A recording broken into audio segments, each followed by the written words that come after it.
wonderful speakers like Reverend Lester. So thank you, Beth.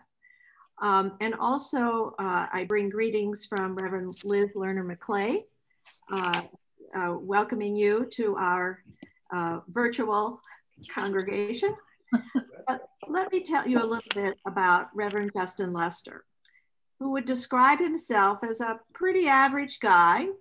He met Jesus for the first time at 12 years old, and he's been meeting him ever since. He has an extreme love for people, ministry, and coffee. I believe he grew up in Milwaukee. He attended Marquette University and Vanderbilt University, earning 2 bachelor and 2 master degrees. Currently, he's a Doctor of Ministry candidate at the Boston University School of Theology. Reverend Justin is ordained in the Baptist Church, and for the past 5 years is the pastor at Congdon Street Baptist Church in Providence, which, by the way, in 2019 celebrated its bicentennial. It's been in its current building since 1875. He and his family live in North Providence. So welcome, welcome, Pastor Lester. We look forward to hearing from you. Yes, thank you guys so very much. Do I just jump right in? Or? Oh, absolutely.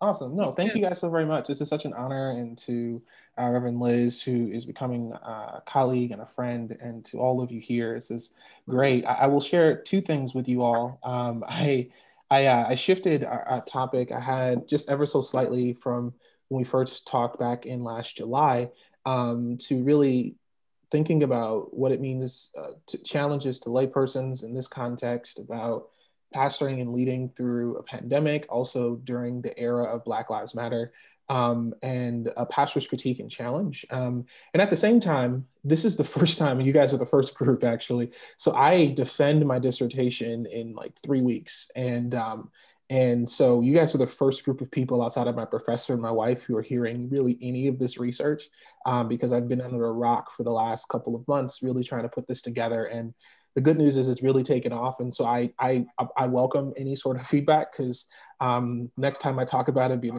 7 people deciding whether or not I get a DR in front of my name. So I welcome any sort of feedback.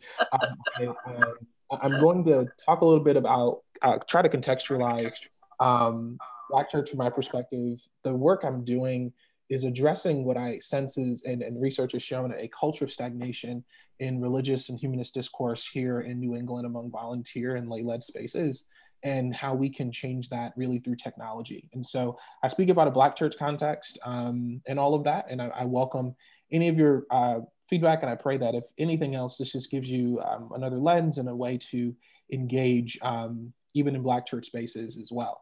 So let me establish who I am and where I'm from and go from there. So I'm a millennial Black male, I'm 32. I'm speaking of 5 years of from 5 years of pastoring and 8 years of full-time ministry. And when I mention Black Lives Matter, when I mention any lives like that, that's all Black lives. And so that's regardless of sexual and gender orientation.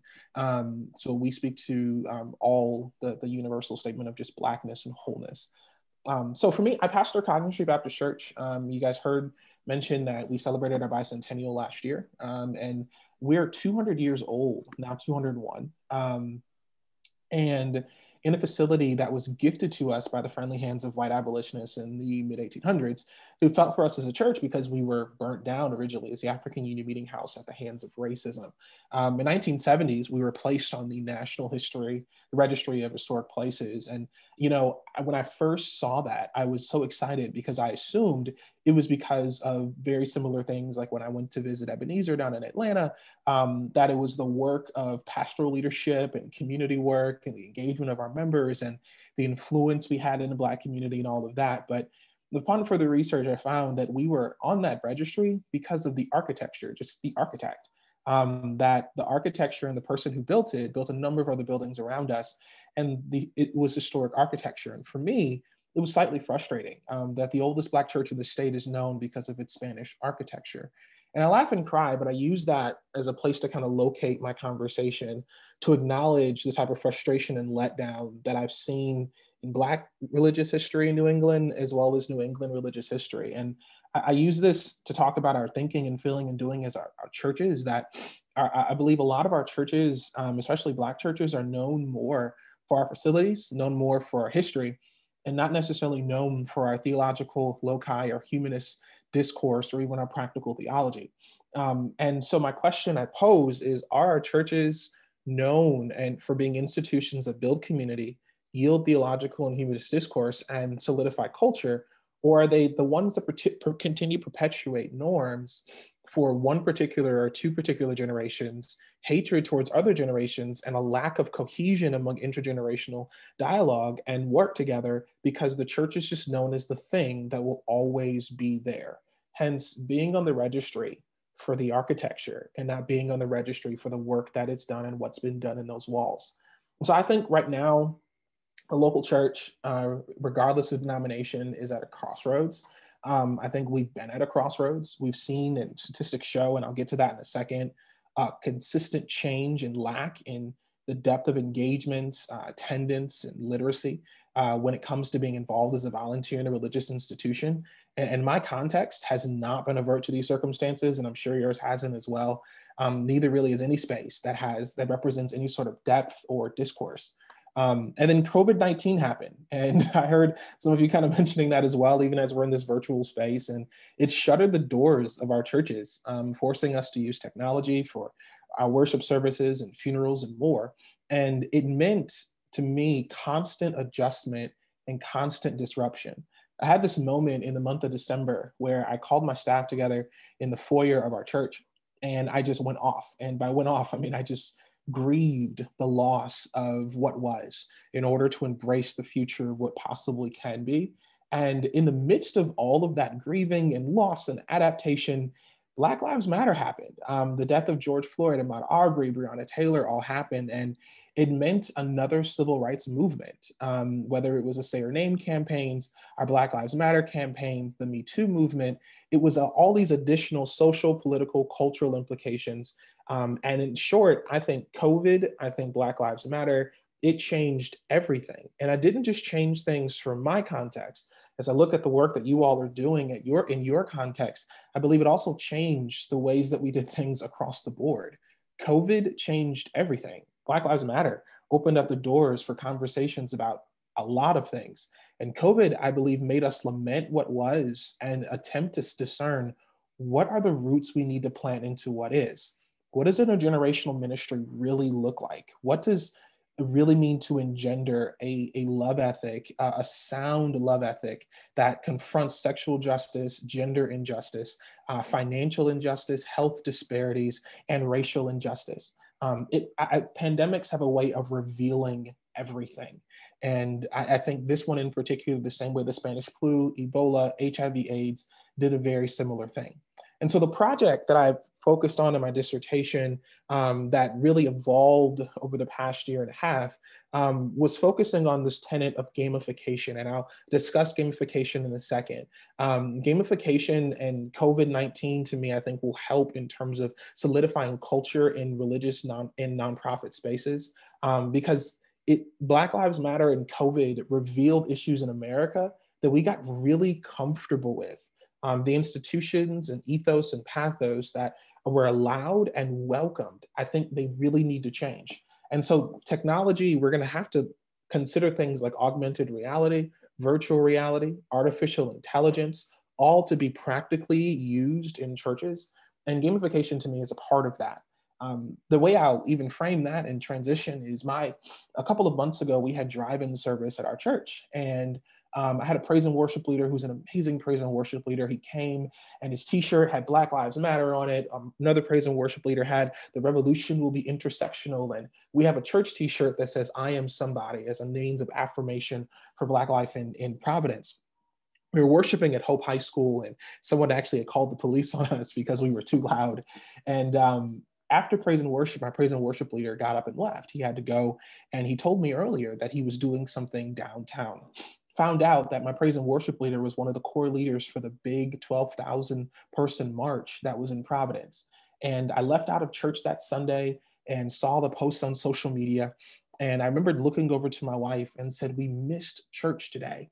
And she said, what did you mean? I said, we had all these people, all these cars, all this worship, but we had our people who were really advocating and speaking about what Christ compels us to do, what prophets have told us to do, and what the gospel teaches us to do in terms of building community, teaching others. They were doing it downtown, and yet we were just performing the things that we felt we had to do. I said, we preach a liberation ethic, we preach a restorative ethic, we preach a gospel of liberation. And yet here we are missing out on the effects of actually leaving the church and leaving the building, talking about how we're virtual, but yet our people are downtown doing the work and the will that we preach about. Pandemics have a way of challenging us. And protests for me, and as I work in higher ed as well, protests are the markers and the tools that show us that people are growing. If you look throughout history, every time there was a protest, it was a marker that something either needed to be changed and that people were evolving in their thinking. Black liberation theology came out of the civil rights movement. The civil rights movement came out of the creativity of the Harlem Renaissance. The Harlem Renaissance came out of the freedom and the movement following being formerly enslaved Africans.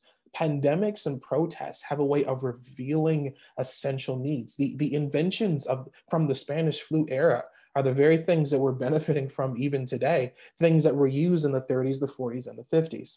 And it also shows us in how we refocus our energies on things that are essential and non-essential. And that language, to me, I think plays directly into the ways that Black bodies have been perceived throughout history. It was the first time in this season where we had to pull back and really ask ourselves, is the work we're doing essential or is it non-essential? Are we just doing the same thing to say that we did it? Because while across the country, there were mindless church protests of people protesting, wearing a mask, equating it to the same thing as having skin or being lynched by the state. That's not the same type of protest and same type of oppression. And I was taken aback by the pictures of places where we're protesting saving others because we want to be called oppressed. And even at the same time, what technology even taught me, and one of the weaknesses as I've been noticing in technology, is that even as we all transition virtual, technology is built to show you what you want to see instead of showing you what can be right in front of you. I was amazed to miss out on this neoconservatism, the amount of churches and worship experiences across the board, whether Black, white, or Latinx in our community, who are doing work that is antithetical to the very things that technology catered to me that I missed that was even down my own street. For example, we live about 6 blocks away from a very large Latinx church that gets together every single Sunday, packed no matter what, at 3 p.m. with no social distancing. Pandemics revealed everything. And I believe I'm even speaking to those of you around me who can even consider the things that revealed for you. Self-checkout was something we just thought about a couple of years ago, and now it's a necessity. E-commerce was something that was considered a couple of years ago, but now Amazon's on the verge of being $1 trillion company. Home Depot, Circuit City, and Kmart were some of the top businesses 20 years ago.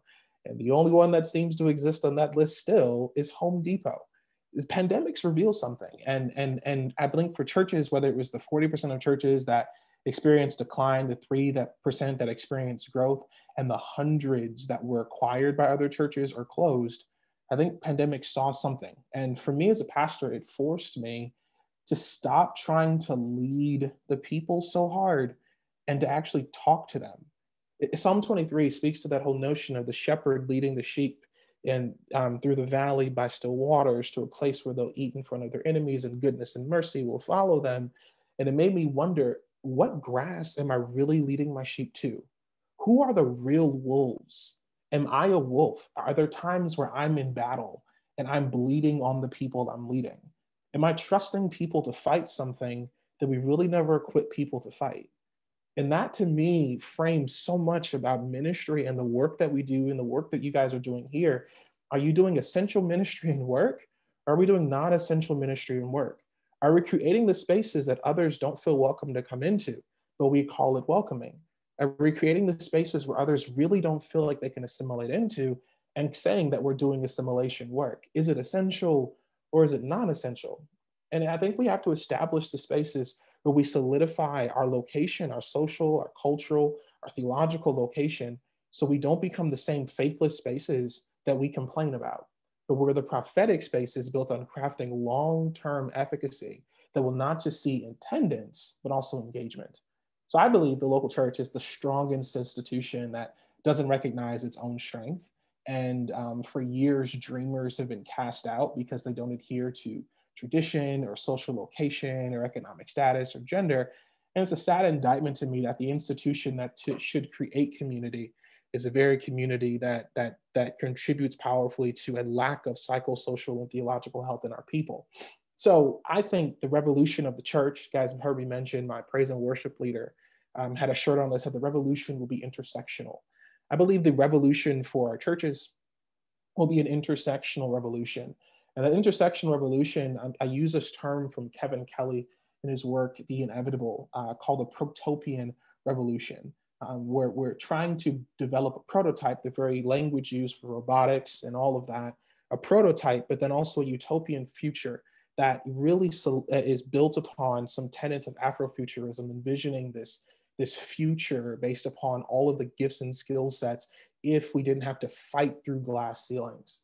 And so this intersectional revolution, I think, has four tenets. First of all, it starts with age, it looks at technology, it looks at finances, and it looks at gender. And let me discuss age a little bit when it comes to New England, and age when it comes to faith in New England as well. So the three generations that are going to drive our churches for the next 60 or 70 years, a generation Alpha, which is 0 to 12, Generation Z, 12 to 22, and millennials, who are 23 to 40. Now, these generations are the most post-Christian, post-everything, if you will, but into happiness and relationships more than anything else, and desiring to really get away from what leadership is to be self-led. For example, this generation is carrying Black Lives Matter, and Black Lives Matter prides itself, the movement itself, they pride themselves in being a leader-less and leader-full movement. Generation Z, millennials, and Gen Alpha are not beholden to just sitting under one person.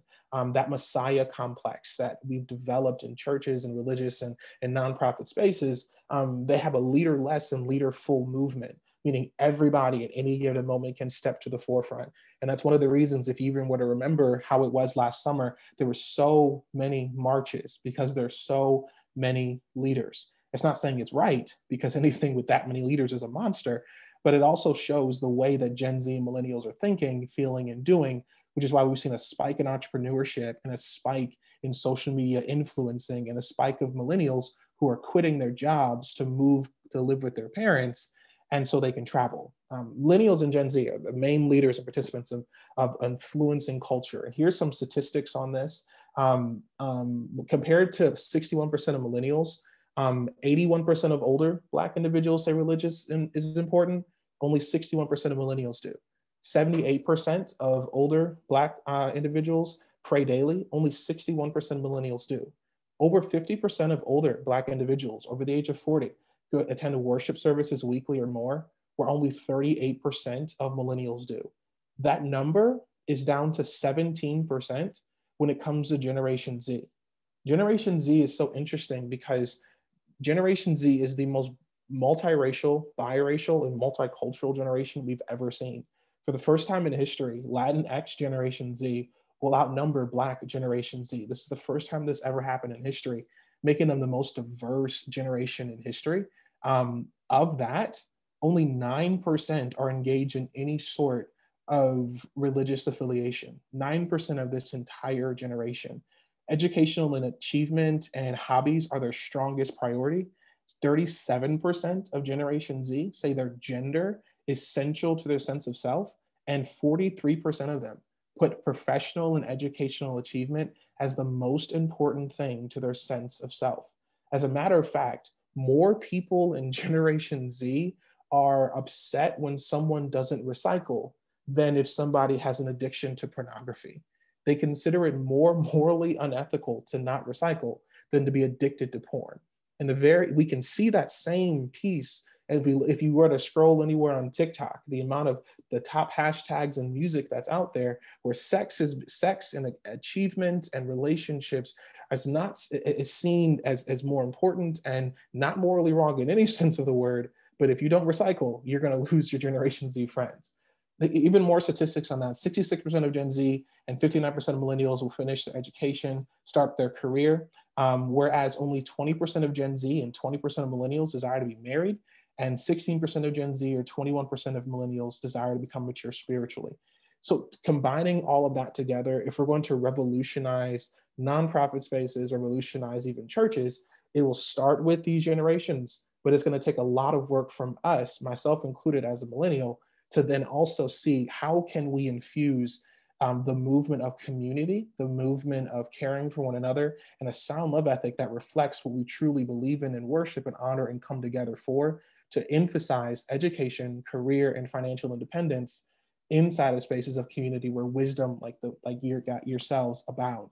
The second thing I mentioned earlier is technology. Amazon, Google, Facebook, and Apple serve as the top 4 companies. Amazon's on the verge of becoming the first $1 trillion company. Interestingly enough, 53% of the searches on Google are from Amazon. And so Amazon is running everything. Facebook has been trying to compete with Amazon by creating a marketplace. Amazon, in essence, almost shut it down. The only thing that stands on its own is Apple with their iPhone, and no one seems to be able to compete with Apple's iPhone, no matter how hard they try. They've knocked out brick and mortar stores, and they've knocked out Walmart tried to keeping its prices low, move forward, and Amazon has come along, and with the purchase of Whole Foods, it took the stock of Kroger, Stop and Shop, and even Walmart stock down the day that they purchased Whole Foods, and they only purchased 460 places and made Kroger, Stop and Shop, and Walmart have to change their entire process. That to me shows the threat of what true online work can do. To me, I think the same thing has to be considered when it comes to the local church and local places. We have to consider things like artificial intelligence, augmented reality, which is simply things like Pokemon Go, where you alter the reality in front of you by adding something on your phone, and virtual reality as well. And gaming culture. Millions of individuals are gaming. And I think we can see the influence of gaming culture by just last week and how from December until today, GameStop, a fledgling company that's similar to Blockbuster, because you can download your games, you don't need to purchase them, went from $6 a stock to over $200 a stock and have made people rich simply because they drove up the price on a gaming store. Gaming culture is huge. And considering technology for the movement of our local churches has to be something at the forefront of our minds. I suggest doing it using gamification. Gamification is simply human-focused design, where you're designing something around the influence of people. It has no gender, it has no age barriers. Instead of making a game, so this isn't playing PS4, this isn't playing PS5, it's simply making your own avatar on your phone that we already use, and now making what we do on a day in and day out basis somewhat fun, where everyone has an opportunity to contribute, whether it's on a message board, and everyone's able to be anonymous as much as they want to be. And utilizing gamification, I think, shifts us from looking fully into technology to technique. And that's the big pace I want to split this. I want us to consider technology as a form of technique, especially in Black churches. When we think about Tulsa, Oklahoma, when we think about the Underground Railroad and freedom songs and founding of historic colleges, university, boycotts, and Black Lives Matter even, I don't want to look at the technology, but look at the technique. And if we were to reframe that and see what's at stake here, which is a growth and sustainability of our spaces, technology gives us the way to do it, but because we already have the technique, we have the creativity, we have the practices, and now all gamification does is take our techniques and just put it on a phone, put it on a computer. Carter G. Woodson said, "What's old is new." And these are things that we've been thinking about and putting together for years. And it's things already around us that now I believe we have to bring into our church. I joked with my church a couple of years ago when I first came to pastor the church. I said, before I leave, we'll have robot ushers. And the funny thing about it right now is that I was talking to some college students that we have at Brown University about how we're actually thinking about how we're going to have robot ushers by the time we open, for sanitation purposes, and for reminding to check temperatures, because it's going to be so imperative for us to stay socially distant, to care for our community, and at the same time use the technology that's available to us to keep people safe. Now, gamification is not exclusive, like I said, to any age. It's not exclusive to any gender. It doesn't engender any of that. It just creates the room to dream and innovate by utilizing the spaces we're in, so everyone has a say so, and it's not so driven by the Messiah complex of a leader, but is driven by everyone. The third place of intersection for me also is gender. Black churches have been known for being in places that's dominated by male individuals. That's why I'm appreciative of even being in this space. Nannie Helen Burroughs in 1908 stood in front of our National Baptist Convention and just absolutely went off.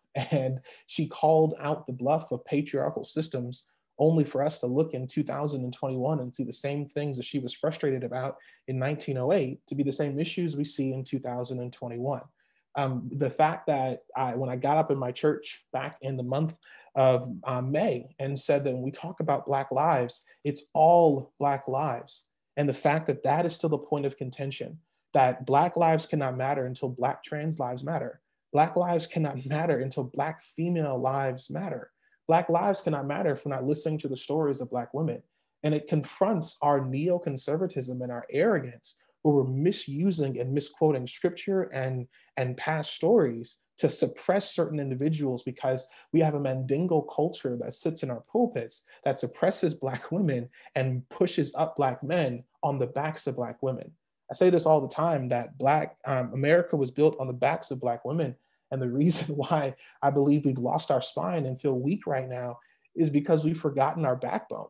And as soon as we remember our backbone and listen to the stories of Black and brown women and listen to the stories of our queer friends, and not just talk about being allies, but actually align ourselves and ally ourselves, that's through learning, that's through conversations, and even through moments like this. Welcoming a Black preacher into a space where there's not many people that look directly like me to engage holistically, to ask full questions, and then move forward to me is an honor, because it speaks to not just allyship, but alignment for the future. And the last thing is financial intersection. As much as we hear about Black bodies and Black people, oftentimes it's been equated, especially in our politics recently, to lower class people, and how much help they need, without recognizing that over 26% of Black and brown people have master's degrees. They're educated middle and upper class people. They're Black millionaires. What we need to address is the lack of access. And if we're going to have an intersectional revolution, there has to be access. Vision must lead us, not so we can pay next week bills in churches, but vision must lead us to give access and equitable access to people. And that's not always going to be done with a Black face. Sometimes that needs to be done with a white face to empower the access to people. So considering all those together, the 4 questions I bring to you all as lay people in these spaces is, when we talk about, even as we go into Black History Month this year, is number 1, do we really honestly care about all Black lives? Do we really honestly care holistically about the person that I go to the grocery store with that I don't even know? If that person were to die today, am I just going to march and forget it?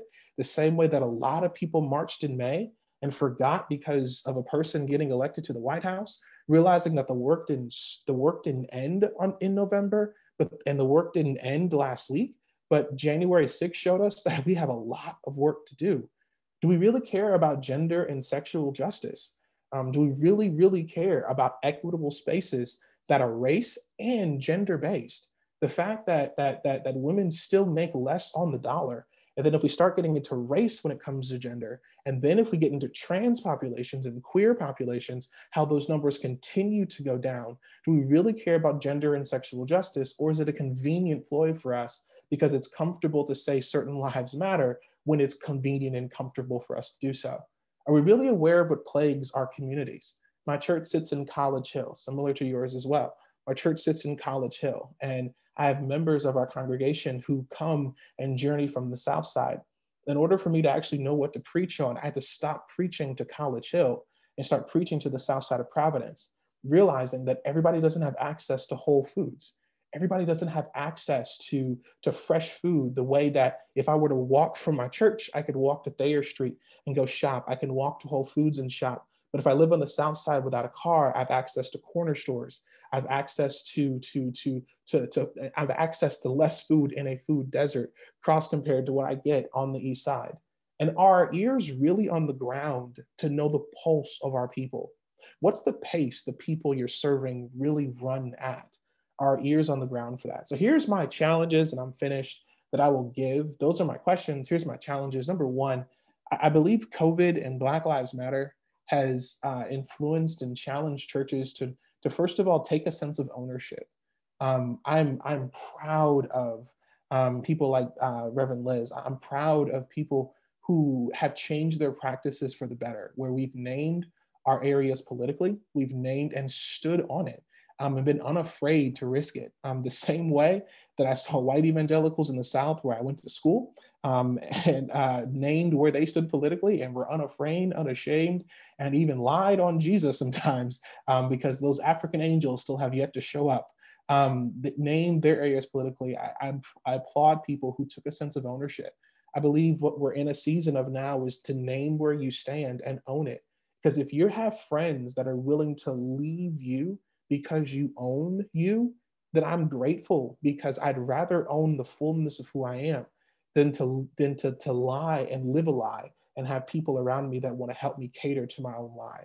Number two, I believe it forced us, and it will force us, to own our frailty. I have a therapist, and I am happy to acknowledge it. And I mentioned, I did mention this earlier. I wrote a book last year called Necessary Endings, and it was actually my journey through. I attempted suicide twice, back in college, and then in graduate school. And mental well-being has been something that I've constantly wrestled with. And in the midst of COVID, in the midst of Black Lives Matter, I was able to acknowledge and name my own frailty, what I'm unable to do, and the need for collaboration, the need for church collaboration, the need for cross-generational collaboration, and the need for me as a millennial to not think I know everything, and the need to listen, and the need to engage, and the need to move forward. And I don't know the areas for you as well, but as you guys consider your own space, where are the places where you can't do it? And who are the people around you that can? And I think we can do better when we do better. And then lastly, I want to challenge everyone to get out of maintenance mode to long-term mode. I told my church yesterday, I said, I am not planning for 2021. I'm planning for 2025. And by that, I mean, I'm not going to risk coming together into our building to say that we came into a building for next week, when that long term says, I worry about your health. So how can we fight together to get to work to create advocacy for vaccines, advocacy for testing? Getting out of maintenance mode gets us from getting to next week and gets us to planning to next year, gets us planning for the long term. And to me, that's what gaming and technology can do when merged together. And so all in all, for me, I believe those three things I want to challenge those of you who are in positions of authority and leadership to do. And all in all, because our goal is to really be prophetic people, not preserving people, but sustainable people. I've learned in my life that prophetic work is not easy work. It's bloody, it's nasty, it's grimy, it's isolating, it's jungle, it's desert work. But every once in a while, you get that palace invite, you get to read the handwriting on the wall. And pastoring in a pandemic and Black Lives Matter and being a church member, being a part of a body of believers, being a part of a community of people who are constantly trying to grow to be all that they know that they can be, I think made the real prophets stand up. It made us name essential ministry and non-essential ministry. But in the end, it really made moments like this essential. And to me, that's a real revolution. And so I thank you guys for listening. I hope I said something that piqued your interest in mind, and look forward to any sort of discussion. So thank you. Thank you very much, Justin. Why, very inspiring. Now, Ian, are you going to lead the questions? I would be happy to do that. I'd like to start off with one of my own, just Reverend or Pastor Lester. Mhm. Tell us about your book, Necessary Endings, and Yes. where did that begin? One second, I'll actually grab one so you can see it. Yeah, so right here, this is a book called Necessary Endings. And so I wrote this 2019. So 2018 was my second year pastoring. I ended up firing a musician who was a wonderful musician. And I caught myself because I was falling into this trap of just depression, anxiety, frustration, wanted to quit ministry. And I started this practice where I found a tiny home in Vermont. I love tiny homes. And so I started a tiny home in Vermont, and I went there and just had a moment where I sat down away from everyone. And to share with you all too, I love wine. I'm a closeted sommelier. And so I went and I sat in a tiny home in Vermont, and I remember the Lord speaking to me and saying, Justin, this time some things need to die, and it's not you. And because I just had my first child. My wife and I had been married for 3 years at the time. And so I just refused to die. And so I ended up having 4 funerals, and that's why I call them necessary endings. And there were 4 funerals: the death to worshiping what others think about me, the death to feeling sorry for myself, the death to my last dream, and the death to my last plan. And it was liberating to write this, because oftentimes I never found anything written by a Black male on mental health, because we, as Black men, just trying to be unnecessarily strong sometimes with that Messiah complex I mentioned. And so when I wrote this, I lost members of my church. I did. I lost friends, because we're supposed to have it all together. We're supposed to pray a little harder, fast a little harder, and figure it all out. And in this case, it was liberating, because as I read the story of Jonah, I read someone who hated what they were called to do, but did it anyway because of their faithfulness to God, and got to a point where Jonah chapter 4, we don't see the end of Jonah's story. I mean, we don't see the end of Jonah's story in Jonah 4. God just abruptly ends the story. And so for me, necessary endings became a way for me to write my own Jonah 5. What happened after the worm ate the tree? And what did Jonah do? And for me, instead of sitting there wallowing in that moment, I got up, went away, kind of found myself again, and then I wanted to empower others. And so I heard that this was read by some people actually at our State House, which actually helped influence some money that was allocated for mental health for our children in Rhode Island. And so I'm really grateful for that. And so, this is a simply book. It talks a lot about leadership and just things that I learned. And it came from a place of really darkness for me that I hope can give light to other people. Well, thank you. Barbara, our president, shared the link to Amazon, so I have a copy on its way. Oh, wonderful. Wonderful. I look forward to reading it. Well, thank you.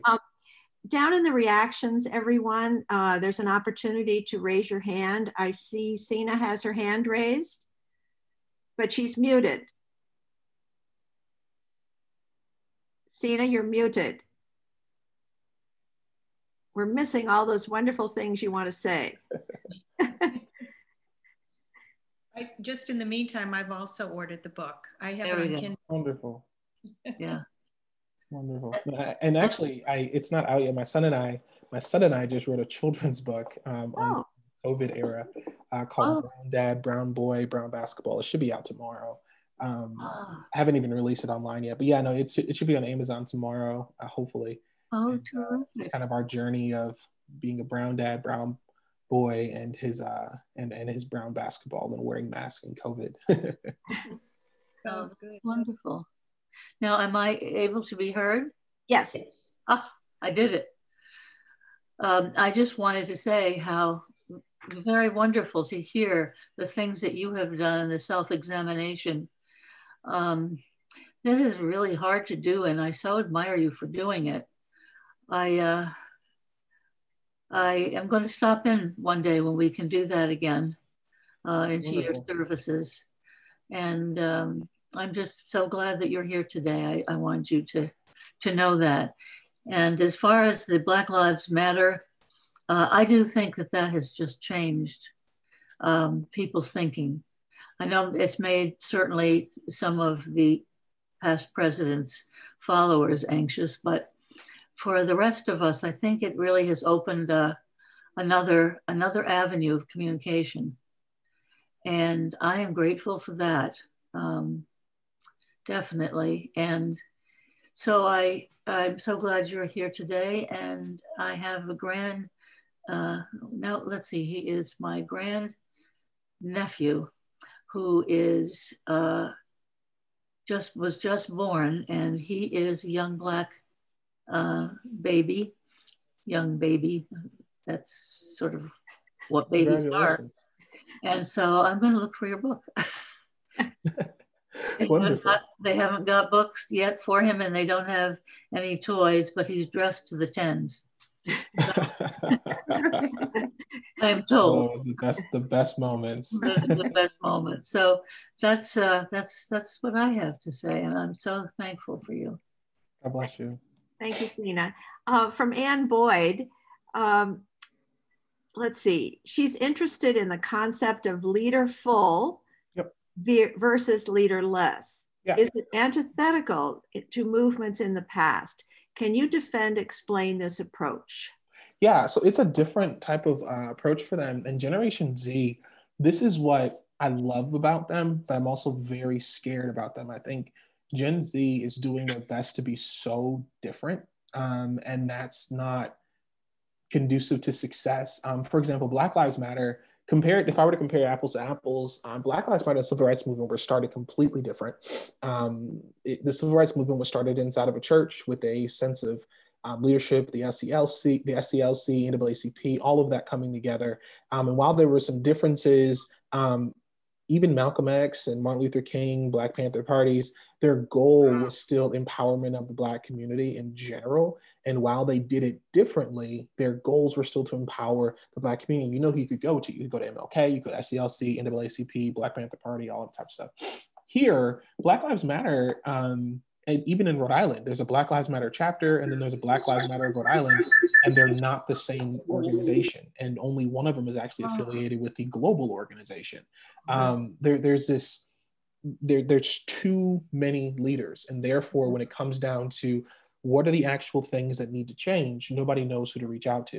And so therefore, we're going back to Obama. And even in Black church spaces, I don't know if you guys have read The Promised Land, but his distance from the Black church has also created distance within other generations who kind of worship the Messiah complex of who Barack Obama is. So this leaderful movement is not the best concept, but everybody wants their stage presence. Everybody wants to be the person known.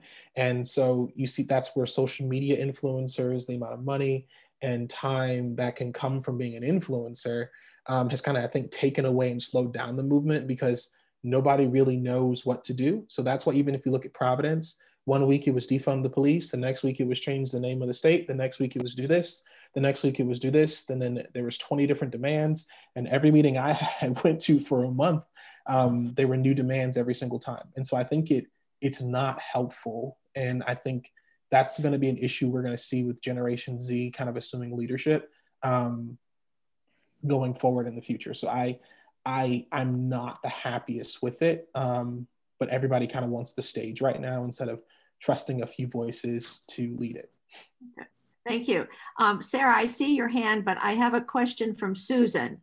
How do you understand the issue of non-leadership in the face of the response to Trump? Lowercase. Oh, geez. Yeah, no, that was, my wife and I were actually talking about this yesterday. I said, I think this would have been a completely different world if we had a leader. I think the world is dying because of a lack of leadership. I consider places like New Zealand who had a leader. I consider Canada who even had a leader. I consider certain states in our union who had governors that stepped up and led and were unafraid to make difficult decisions. I see leadership as just conflict, managing conflict and effective communication. That's it. Managing conflict, effective communication. And for us to not have a leader and to have someone who was more consumed about a bottom line and consumed about their own reelection distanced us away from healing, when it came literally healing, right, in COVID, distanced us from reconciliation, distanced us from restoration, and then just really revealed a lot of issues that no one really wanted to confront or address. And that's not just racial, that's health, that's lack of access, that's housing, that's educational access. That's just so many different things. And so I'm scared, really, honestly, this is just my own opinion for it, but something I've been sharing with my church as well and really praying about.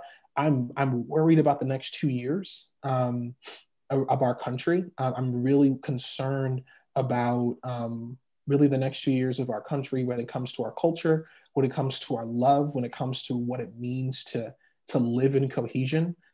Because I think January 6th was just the beginning of something. And now I saw the office of the former president last week. That to me just speaks to the same things we saw.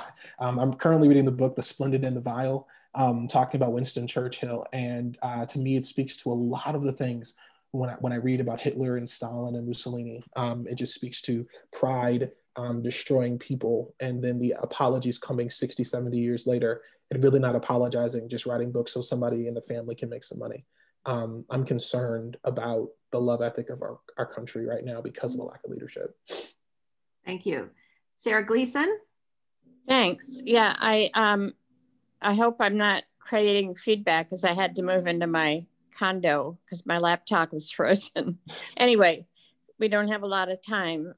And there's so many questions I want to ask you, but a simple one is, can I buy the book someplace other than Amazon? Because I realize I'm a big minority, but I don't use Amazon if I can help it. Not right now. So it just came out.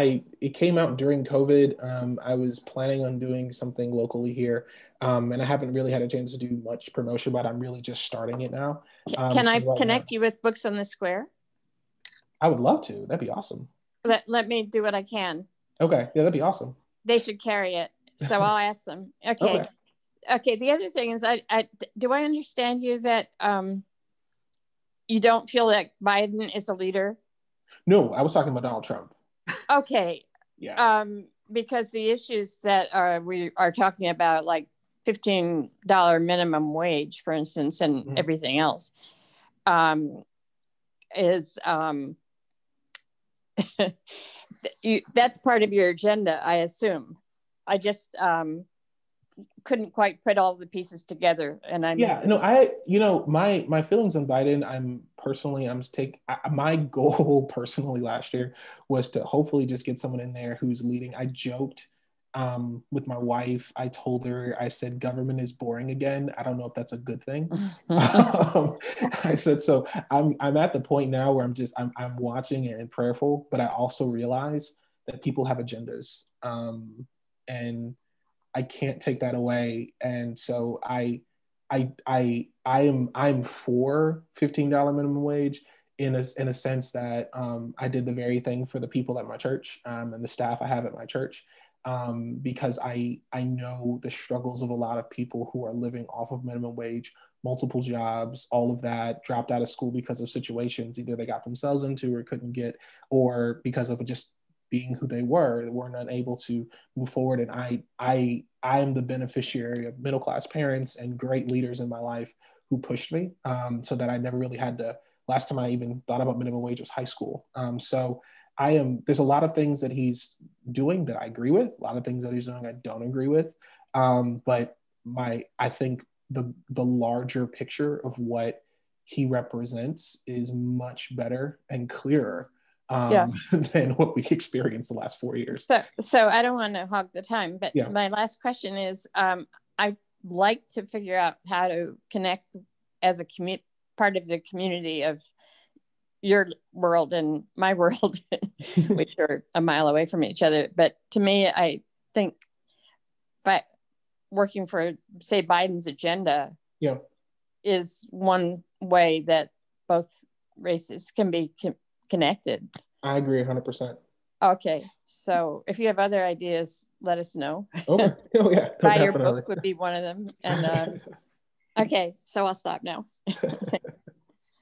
Pastor Lester, are people able to Zoom your service So we actually live stream directly to YouTube, Twitter, and Facebook. We pre-record our service and then we live stream it to YouTube, Facebook, and Twitter every single Sunday. So it's just if you go to our website, cognitionstreet.org, and click Watch Live, you can see us. We're live 9 o'clock, 11 o'clock, and 1 o'clock, and then it stays online forever. But yeah, we're live every Sunday at 9, 11, and 1 o'clock. Thank online. you. Yeah. Thank you. Anyone else with a question? I see Susan. Go to Barbara. She hasn't had a question. Barbara? And you. Yes, I wonder if you're familiar with, I just read in the Brookings Institution newsletter this morning about the Biden administration's work to make hiring, throughout the administration, to make, to recognize Blacks or people of color in general, and to dedicate themselves to improving that situation. I wondered if you were familiar with that or had anything to say about it. Yeah, I've heard and I've read a little bit about that as well. I'm grateful for that. To me, the issue kind of goes to what I see in the NFL right now. So the Rooney Rule was instituted a couple of years ago to do the very same thing, to attempt to give equal access to Black coaches, to interview for positions, whereas this year there were 8 open positions and only 1 Black coach was hired, and he was 65, hired for the worst coaching job in all of sports on like a 2 or 3 year contract, right? So I love the framework, but if we don't attack systems and hearts, we'll look up and the framework will be a really great idea, but then we'll still have, 87% of the players in the NFL are Black and 6% of the coaches are, right? And the same thing in the NBA, same thing in the WNBA. Like even if we go in the WNBA, we could look at gender and we can look at race as well, at how I think it's, like 79, 80% of the women in the WNBA are Black, and there's only a few women, Black women coaches in the WNBA as well. So I love the framework. It's way too late for it's beyond time for the framework, the same way it's beyond time to have a woman that occupies the second seat, and the first seat for that matter.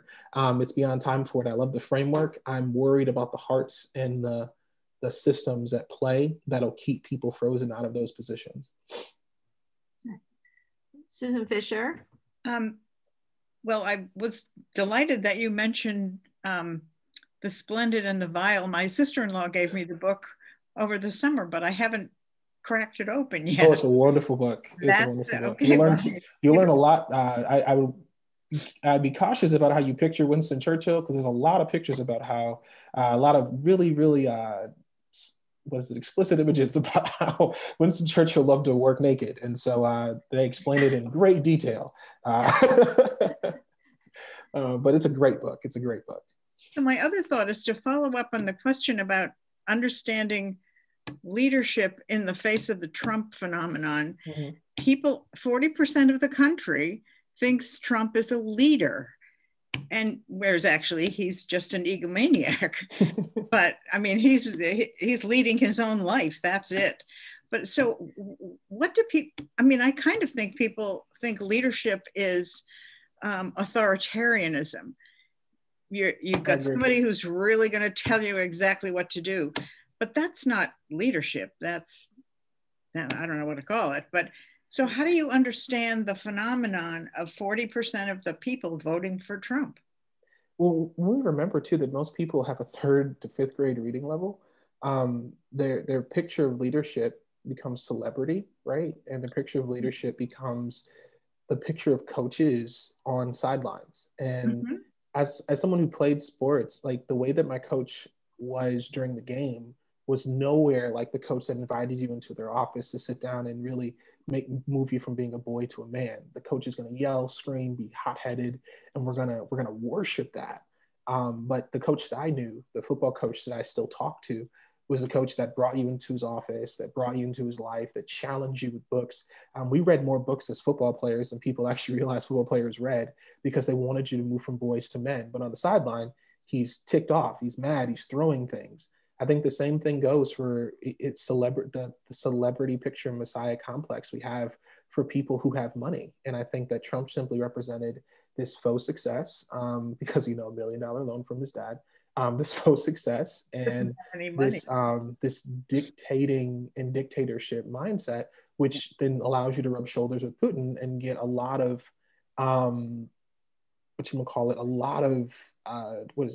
comparisons to Hitler and Stalin, and everyone think that's cute because of the picture we have of leadership. And so I think we're dying because of a lack of leadership. I think we can grow with the right people in positions of leadership. And I think we have to get beyond this celebrity and influencer mindset. Like I said before, that's why I'm really worried about Generation Z, because I think if we really don't take them under our arms, history's gonna repeat itself in the next 50 years, especially when they're the ones who are the dominating culture.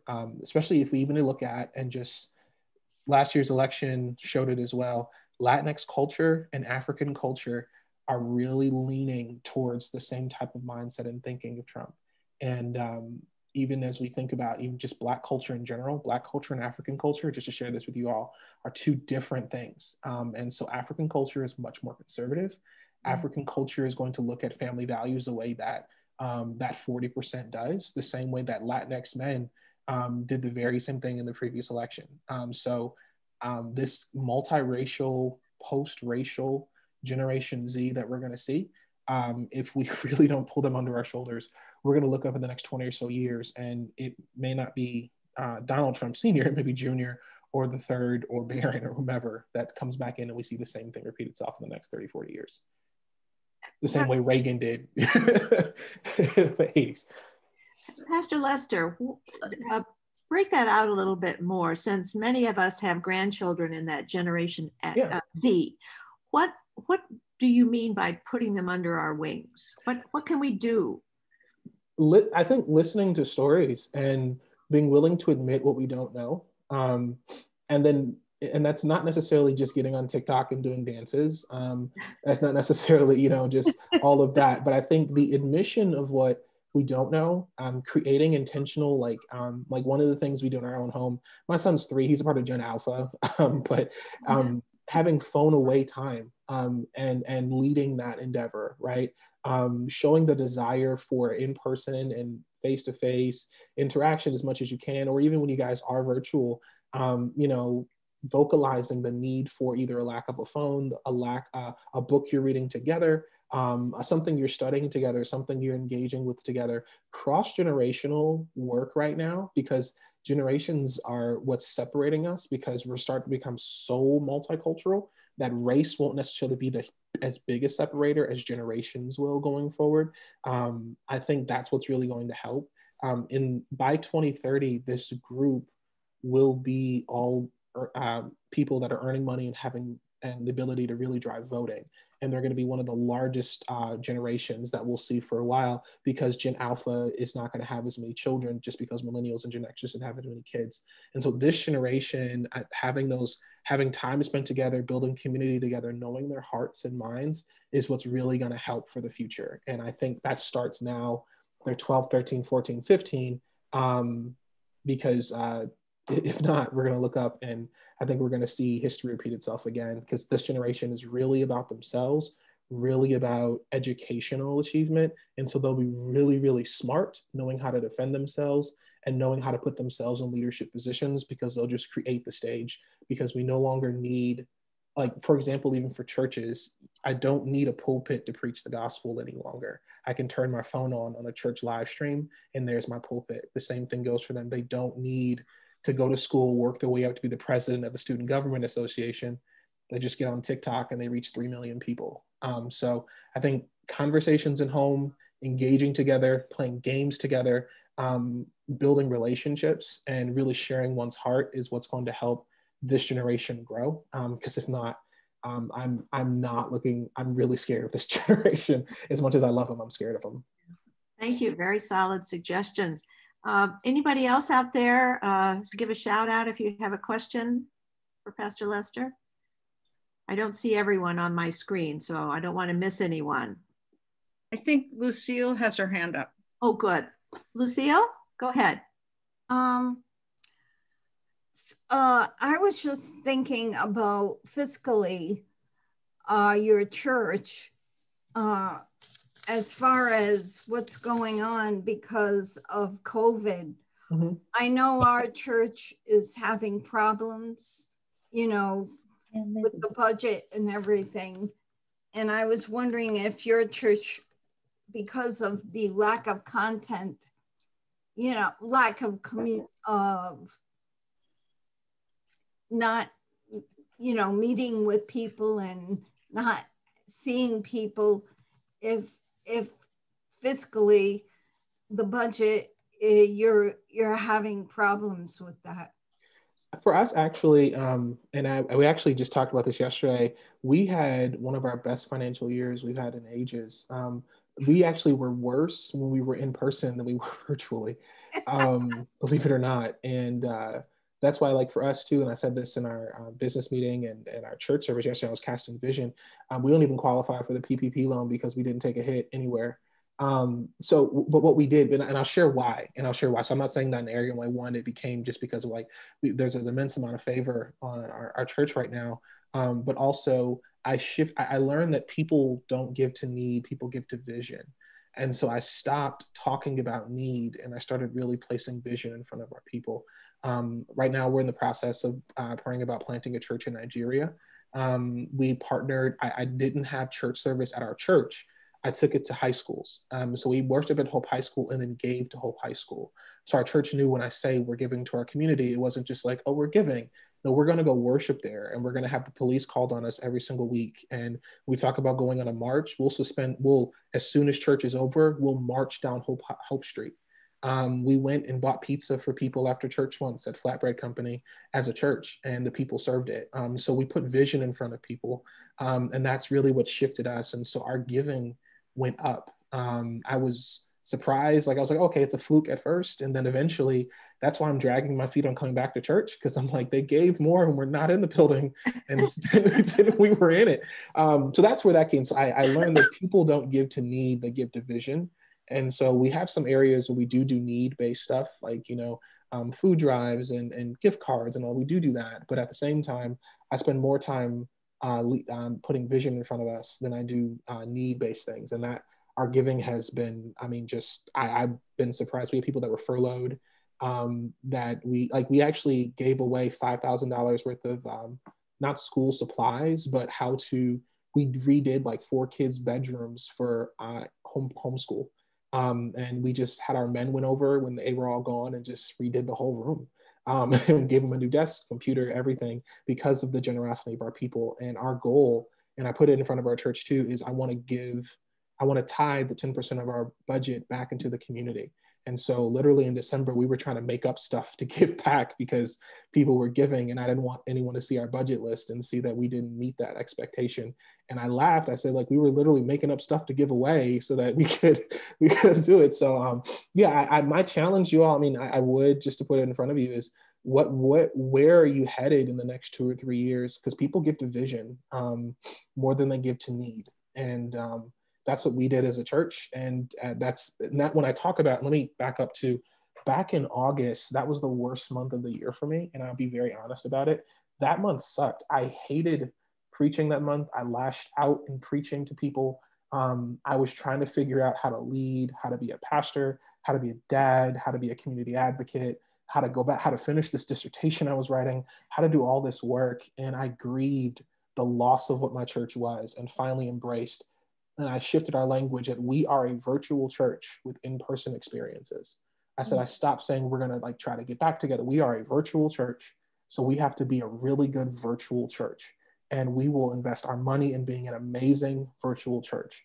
And that's where we invested time in. I hired a person to do social media and digital work full-time. I hired a full-time person to do, part-time youth person. I was very clear with our staff. Nobody's going full-time. We're all part-time until we figure this thing out. And so that clarity of vision that we had from grieving and hatred of what church was, because I went to school for this stuff, and I didn't go to school to preach on Zoom. I went to school to preach to people. I went to school to hug people at funerals. And at a funeral where I couldn't even embrace the family that's crying in the podium next to me, right? I didn't go to school. I went to school to give pastoral care, not a text message, right? And so when I finally grieved that, then we were able to then enact new vision. And that's where things really shifted. So we saw an amazing teams of generosity. But that's because our vision had to be so clear and people gave to vision instead of the like, let's make it to next week. And that's where one of my challenges is that maintenance mode mentality. And the last thing I'll say to that is to move from a scarcity mindset to an abundance mindset. And when I started thinking in abundance, like what would happen if we had 500 people tune into our live stream? Can our computers handle it? Can our cameras handle it? What am I doing a 500 person live stream? That then shifted everything. And we gave to fund the moments we had 500 people. And we've had those moments and we've had the 20 people moments too. But when we gave, people then gave to make sure that whenever I tune into my church and invite someone to tune into it, that is a 500 member live stream and not something we're just throwing together at home. And that's how it shifted for us a little bit. Thank you. I want to be respectful of the time. And if anyone has any final questions, please signal you'd like to speak. Otherwise, we send our heartfelt thanks to you. Thank you. For being transparent and vulnerable in front of us. We're so grateful for your presence in our community. Well, thank you guys so much. This is an honor and a privilege, and I'm very grateful for the work you guys are doing and for even this opportunity to share with you all. So God bless you guys. Thank you. God bless you as well. Thank you. Thank you so much. I'll see you guys. Take care. Wonderful, wonderful. Thank you.